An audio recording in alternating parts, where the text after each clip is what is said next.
Having roof garden is nice, actually great, especially when trees are cut and our neighborhood became a big lump of lamented cement block.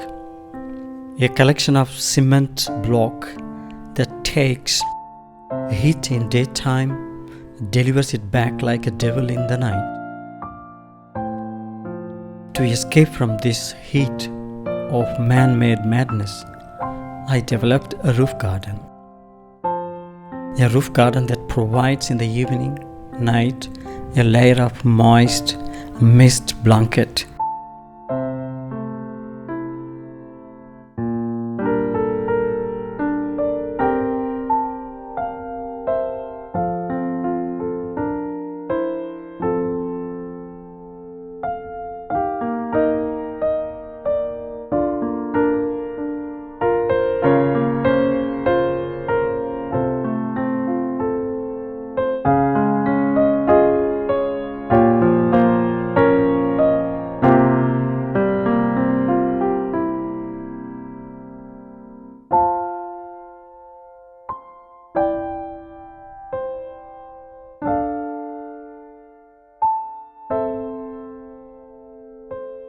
I was also hoping that some of the birds that come and sing in the morning, evening, will one day build a nest.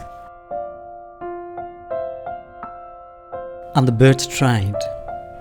First time it was destroyed by our neighbor cat. I was devastated. The second time by another cat. I was angry. The third time, birds decided halfway to stop it. I could understand. But the fourth time, as a sweet surprise, there was a nest. It was built by brave birds, Victoria Sylvester, as I call them. They found a way to build a nest where cat cannot come, kind of. I was happy as a kid with a candy. While I was watching these birds build their nest and the family, I had to go away for a few days. When I came back, I rushed to the roof garden and checked the nest. The nest was there, and it was not filled with eggs. But as a sweet surprise, I saw two sweet little baby birds. It was amazing. Since I saw them, I was in the vicinity to make sure Victoria's efforts as a victory. I kept the cats away, slept in the roof garden. In daytime, I filmed them without breaking the safety feelings of the family.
In few weeks, they grown bigger, but not big enough to eat a whole big fish, bigger than themselves.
Both of them big enough to fly away. Because few days later, when I came back to see them, I saw the empty nest. But then it was a sweet sorrow to see the empty nest. A sweet sorrow feeling you get when you watch a film by Ozu.